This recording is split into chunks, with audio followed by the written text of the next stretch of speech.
And we're back. We're back with our epic guest today, Bri Seeley. Bri, we've had such a great time talking so far. Your hero's journey is amazing, and I'm honored you're on the show today. This is, we love having epic guests on. Then again, I'm partial. I think all the guests we have on are epic, but this has just been truly remarkable. I'll use your word. It's been remarkable so far today. Your journey has been awesome. And for those of you who didn't watch the first piece of today's show, if you're just seeing this as a snippet, go back and watch Bri's hero's journey and get to know more about Bri, and then join us for what we're going to be talking about next, which is the secrets to living a truly remarkable life. So Bri, let's give the folks a little bit of a taste. I'll give them the bullet points in a second, but let's give them a quick taste and a summary of what we're going to talk about today and the secrets to living a truly remarkable life. So I believe that it is absolutely possible to love every aspect of your life. I believe that you don't have to compartmentalize your life.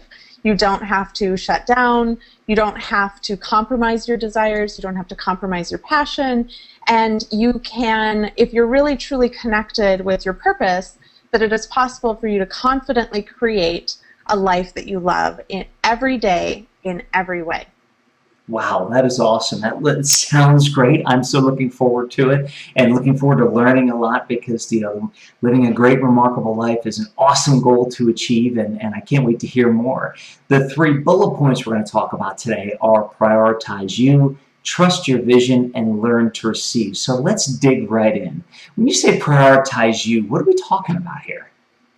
So I have found, and I said this earlier in the first half of the show, that typically, even if you do get an idea of what that purpose is for you, if you don't have space in your life, and if you don't make yourself and your vision a priority in your life, then it will not ever happen. It won't. Oh, there's Kitty. Sorry. That's okay. Hi, Kitty.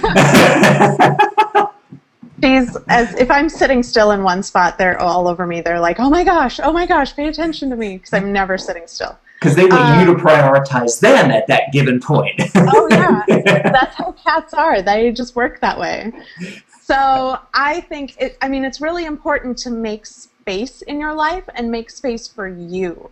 I teach this a lot with my clients, in that, how many of us walk around all day, every day, and our calendar is just absolutely packed, one thing after another, right? My phone is constantly dinging about, like, you have to be on this Skype call and this meeting and this, all these different things.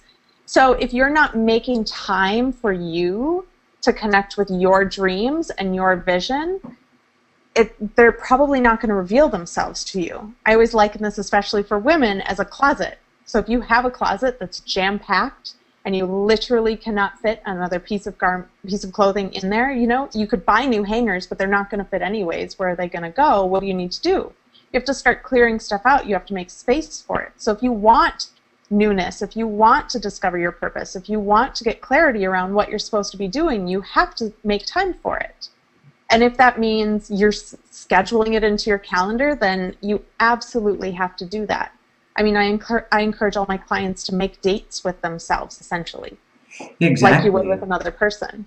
Exactly. There's an old saying goes something like, if you don't schedule your calendar, somebody else will fill it for you, or something close to that, where, if you leave time open in your calendar and you let people fill it, people will take that time and fill it with their own priorities. Now, when you're talking about people prioritizing themselves, do you get the pushback a lot that people say, hey, I don't have the time to prioritize me. My calendar is already full. Do you get that pushback a lot?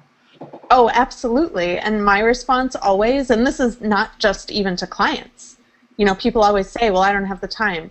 If it's a priority to you, if it's important to you, you will make time, period. Hard stop. Like, that's just, and if you're not willing to make the time, then it's clearly not important to you.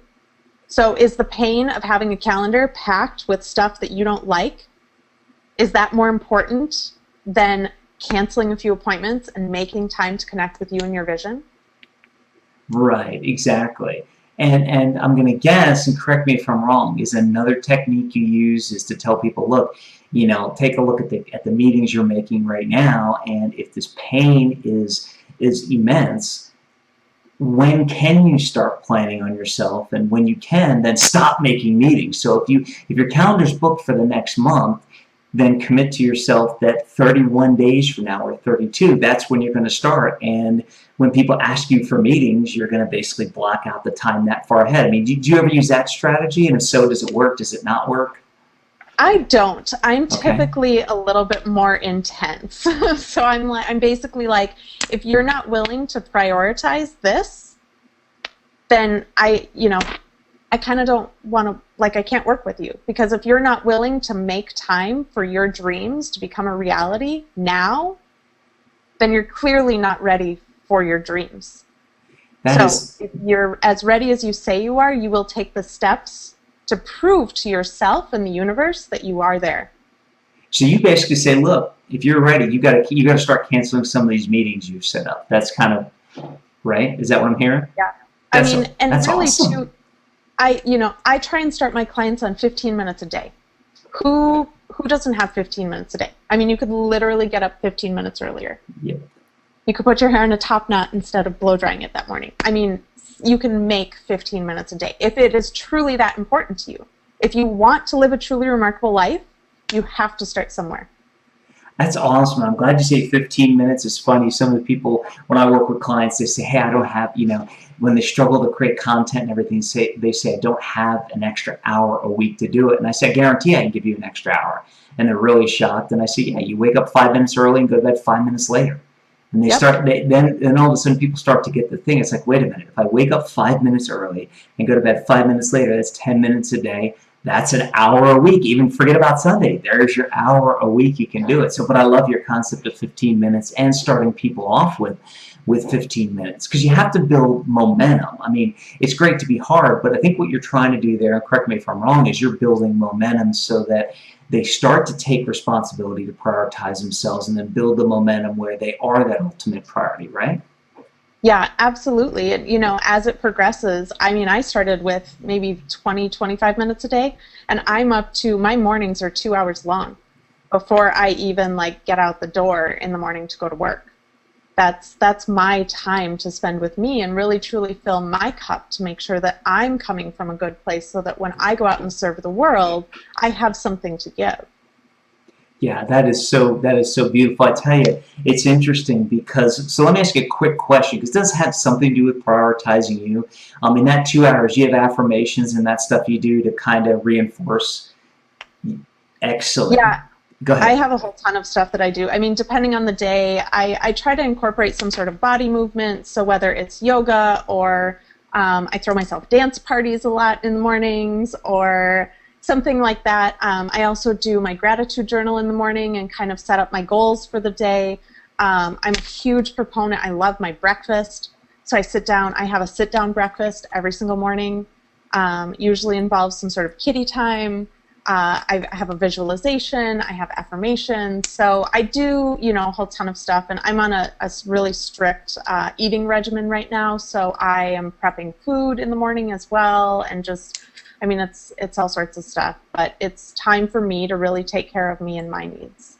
That is awesome, and part of the reason I bring up about the affirmations is one of the things when I deal with clients from the more ethereal side of things I do.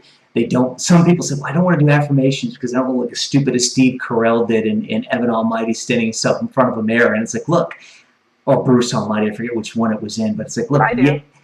I was going to say, it's like, yes, that movie gave affirmations a very, very bad name, but you got to understand it was a comedy, it was made to be funny. So if you just kind of understand where it's coming from, and they work when you prioritize, you. And that really leads into the next piece about trusting your vision, because at least I would interpret, and then I'm going to throw it to you and ask you, but I would interpret and say, if you can't prioritize you, and if you're not making you important, that for me it would sound like it would be tougher to trust your vision, because if you treated everything else as more important than you, then it's tougher to trust your vision. When it comes to trust your vision, is that true? And let's dig a little bit deeper into trusting your vision. Yeah, I mean, I totally believe that. If you don't have a relationship with you, how are you supposed to trust you? I mean, do you trust people that you don't have a relationship with on the street? In Los Angeles, no. I was going to say Los Angeles. No. No. So having that relationship with you is absolutely the first step, because once you have that relationship with you and you've created that space, your parts and pieces of your vision are going to start to drop in, especially if you're, another thing I do a lot is meditation. And creating that space and having that silence allows so much information to come. But if it's coming and you don't trust yourself because you don't know you and you don't know if it's a good thing for you or not, how are you going to move forward? I mean, they're absolutely, I mean, it's really integral to have kind of like all the steps lined up and to do them in a really specific order too, I believe. Yeah, and that's great. And when you're talking about trusting your vision, like you said, if you don't believe you and don't trust you, it's tough to trust your vision. When you say trust your vision, which vision are you talking about? Like the vision that you create yourself for the future? Are you talking about a vision board, so to speak? Are we going deeper than just basically the 3 words, trust your vision? Or give us a little more about trusting your vision. I think it's a combination of a few different things. So I think it's both subconscious and conscious creation. So for me, I've gone through meditations of visioning processes through meditation. And in fact, I'm actually doing the 2nd volume of my book right now. And the only reason I'm doing that is because I got led through a vision. And in the vision, I looked up at my bookcase, and there were 5 copies of the book, 5 volumes of the book on the bookcase. And I was like, oh, so apparently I'm supposed to be doing another volume of the book. So sorry, there's someone doing all sorts of crazy things outside. So I think it's a combination of both. I'm all about vision boarding. I do a huge vision board at the beginning of every year. And then every 3 months, I'll go back through and kind of reassess what's on there. And I'll cover some stuff up, I'll take some stuff off, I'll add some stuff to it, so I'm kind of constantly visioning. The other thing that I just did this week is that I actually recorded, and this kind of came from that meditated vision, but it also kind of came from a conscious creation of what I want in my life.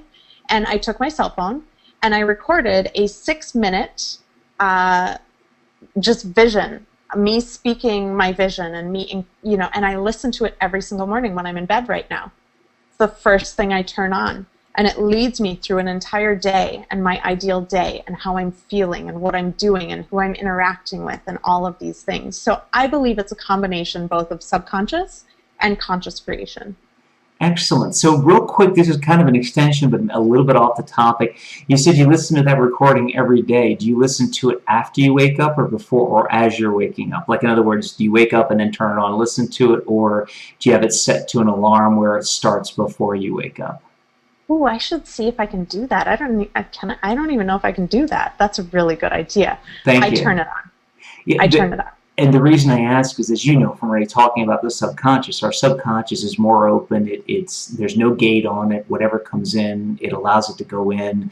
It allows it to process and everything. And I found great success with both myself and clients by saying, look, you have to let your subconscious work. So if it's falling asleep to TV or radio, or if it's waking up to something, if you can put something on like that you want to listen to and learn without it waking you up and just being at the end of your sleep cycle, it'll actually get deeper inside you and it'll get deeper in your subconscious than if you're listening to it when you're completely awake and aware. Because even great meditators, when they're completely awake and aware, it becomes difficult to let it go all the way down in. So, but yeah, I'm gonna have to look into that.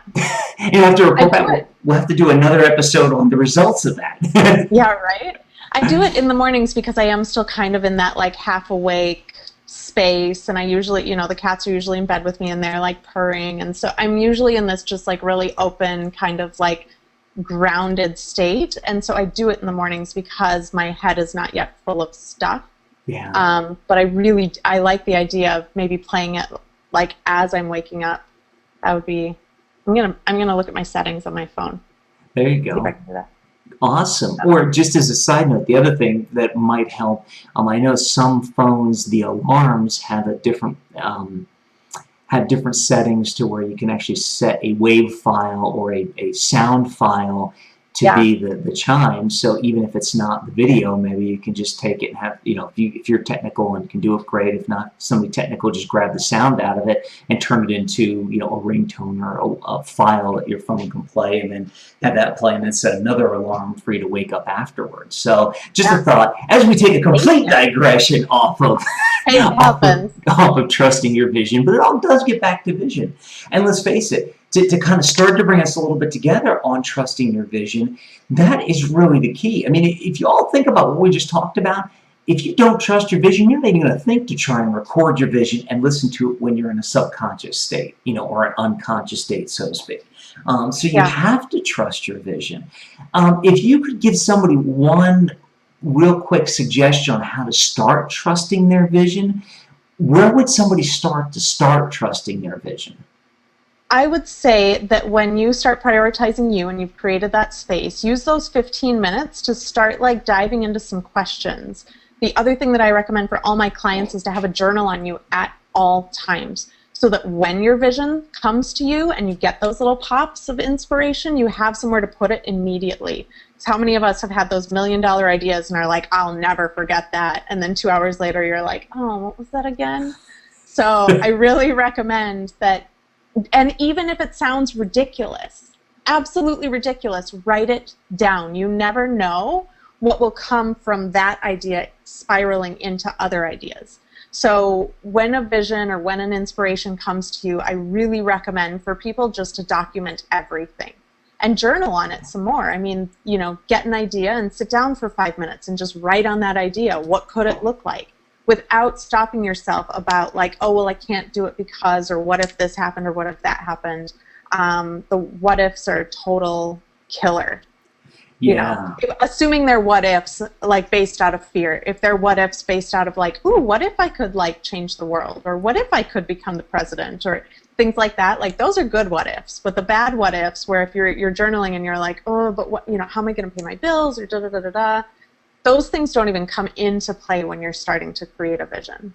Right, and I think that's so key. The other key point that you just brought up about trusting your vision is just trusting that whatever you're seeing is meant to be right in some way, shape, or form, and meant to lead you to the next thing, which really leads us into being able to learn to receive.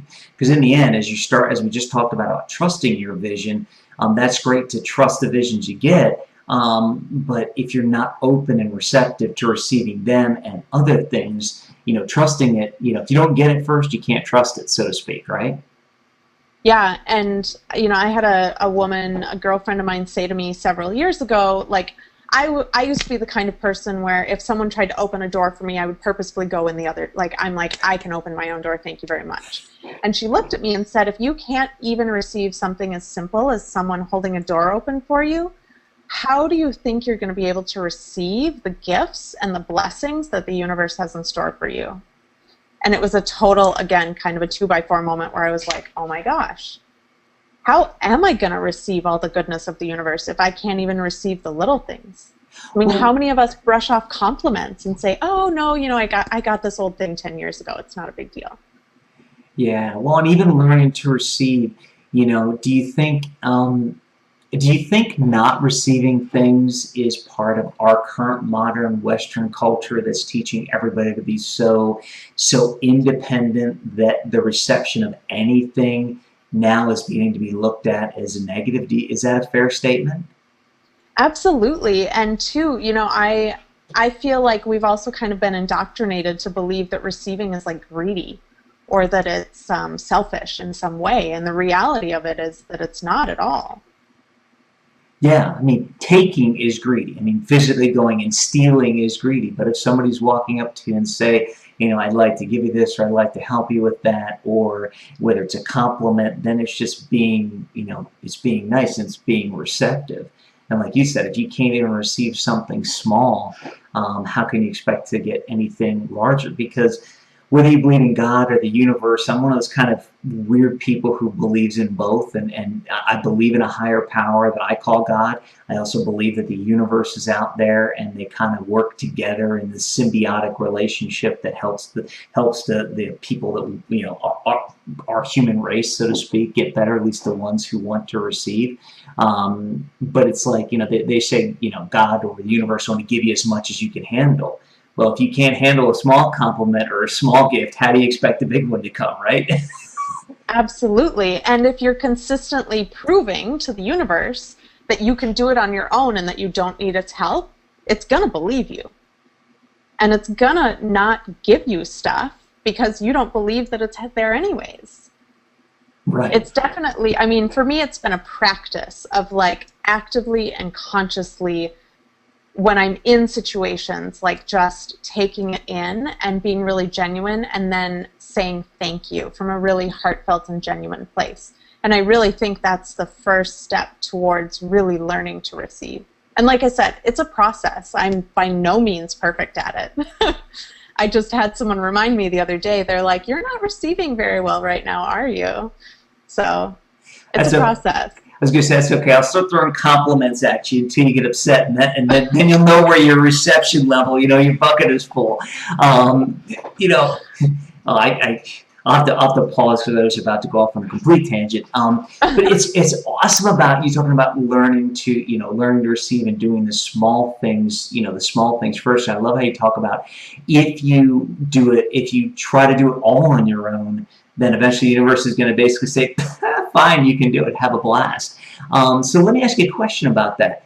Do you look at it as co-creating then with the universe, your success and everything, and realizing that you're doing some of it on your own, some of it with help, and that through the combination of the two things, and then you being receptive to what's coming in, that's what's creating the success? Is that the way you look at it, or do you look at it some way different? Absolutely. No, I mean, I believe, you know, while I am a fiercely independent woman, that's my mom's fault. I believe that it's absolutely a co-creation. I mean, I don't believe that I got the idea to email Arianna Huffington on my own. That's not really, you know, I'm a pretty bold person, but that never would have occurred to me. So, you know, I believe that it's things like, you know, the universe gives me the inspiration to do these things, and then it's my responsibility to take action on them. You know, I could have sat there and allowed my inner naysayer to be like, you're not important enough. And I could have allowed that. And I could have said, no, thank you, universe. I'm going to not take your inspiration, and I'm just going to sit here and wallow in my, you know, self-pity. I had that choice, but I chose instead to engage in that co-creation. I took the inspiration from the universe, and then I took action. Wow, that's so profound. And I really want people to hear and understand that. When you get the inspiration, you have to take action. And then it's sometimes it's like rolling the dice, right? And that's like the email to Arianna Huffington. So I think if we transcribe this, we have enough SEO. I joke around with some other guests about that. I swear, I forget what we did, but anyway, that's my bright squirrel. Thank goodness there are no real squirrels in here because I'd be in deep trouble. But no, it's so awesome to hear you talk back to the important thing, which is you and what you're talking about. It's so awesome to hear that you took action and that you didn't let the gremlins, as we like to talk about, you know, overcome it. I think a lot of people are watching and saying, okay, great, I kind of get to learn to receive, and I know I have to be more receptive, but I still have a lot of these gremlins. You know, completely off the topic, what was something you did to overcome your gremlins, and I'll say just do it, like Nike says? So for me, and then also for a lot of women, like I said, I'm in the process of doing another 99 interviews right now, and one of the questions that I've added to volume 2 of the book that was not in volume 1 of the book was, how do you deal with your inner naysayer? And I think the thing that's really important is that you cannot shun it, and you cannot bury it, and you cannot stuff it. You have to give it space. So like I was saying that I had my angel and my devil, like battling it out on, you know, on my shoulders, you can't ignore it. If you ignore it, it's going to come back bigger, badder, and louder. So really giving it space and hearing what it has to say. Your inner naysayer's there for a reason. It is there for a reason. It is there at the end of the day to protect you. Unfortunately, it's also taken over the role of keeping you from doing things that your heart wants to do that could potentially really change your life. So for me, it's allowing it space and listening to what it has to say, and then figuring out where the truth is in that. Yeah. You know, what is the truth in what it's saying? Is there any truth in it? Is it trying to protect me, or is it trying to keep me from making a quantum leap? And if you can really step back and have that kind of a logical distinction between what the voice is trying to do for you in that exact moment, I think is really important. And then if it's just there trying to keep you from taking a quantum leap, you do it anyways. You say, thank you. I'm super grateful that you're there. And honestly, I am surprised a lot of the women that I've been doing interviews with have this very similar technique. And I love hearing about it because we all have it. That's the thing. No matter how successful you are, I don't care. Everyone has an inner naysayer. Yeah. But I think the thing that differentiates people that are leading successful lives or, you know, remarkable lives is that they know how to handle it. And they handle it with love and gratitude, and they do it anyways. Yeah, and I love it. I'm so glad you made the comment about you basically say thank you and then do it anyway, because that's the that's the point that I know a lot of clients I work with just haven't been able to get to. The fact that, hey, recognize it and say, or haven't been able to get to before they work with me, is like, you have to recognize it and say, hey, thanks, I appreciate you're trying to keep me safe. Said, but go pound sand at this point. I'm not gonna. It's kind of like, hey, I appreciate what you're trying to do, but guess what? I'm going to do it anyway, and I'm going to go have fun, and I'm going to be successful, and I'm going to succeed in it. So that is awesome. It's been epic talking with you, folks. We've got, as you can see on the screen, we've got a special announcement. What I want you to do, what I personally want you to do, is head over right now. Okay, give it a couple of minutes because the web address will be on the screen. But head over to briseeley.com/mentor and take a look at what Bri's got to offer as far as her 8-week mentoring course. And there's a lot of great information on that page. There's a bunch of different links. If you didn't watch this whole episode, go back and watch the Hero's Journey with Bri and watch all these parts. You may have just picked this up, the last part number 3, where we talked about learn to receive. I'm sure after you watch this episode, or maybe even just after watching this piece, you'll know that Bri is one of the mentors you need to work with. So you need to head over to briseeley.com/mentor. You need to check out what Bri's got to offer, and then do what it takes to do whatever she's asking on that page, and do what it takes and reach out. I believe you'll be happy working with Bri as a mentor, and I believe she can make a lot of great changes in your life. So head over to briseeley.com/mentor, check everything out, do it. As soon as we're done with this episode, we've got a couple more seconds here, but as soon as we're done, head over and do it. And Bri, while they're pulling up their Internet Explorer or Safari or Chrome or Firefox or whatever, or Opera or whatever else I can say to get more SEO in this, while they're pulling up their internet browser, what final thoughts would you like to say to our viewing audience today? I just, like I said when we opened the second half of this, I truly believe that everyone has the opportunity to live a remarkable life. You can fall in love with your life and every single aspect of it. A lot of us get really addicted to the dramas and the telling the stories about how things aren't working out and blah, blah, blah, blah, blah. Life doesn't have to be lived that way. That's a choice. And so, I'm truly dedicated to inspiring women, women and men both, but I primarily work with women, to just rock their lives and just really, truly fall in love with themselves and everything in their life. Awesome. So if you want to have a truly remarkable life, hook up, connect with Bri Seeley. Go over to briseeley.com/mentor. The address is on the screen. It'll be in the closing credits. And until next time, make it a great day. To watch the rest of this epic episode now, click on the link below the video. Do it now. You'll be glad you did. Are you still here? What are you waiting for? Watch the rest of this epic episode now by clicking on the link below the video.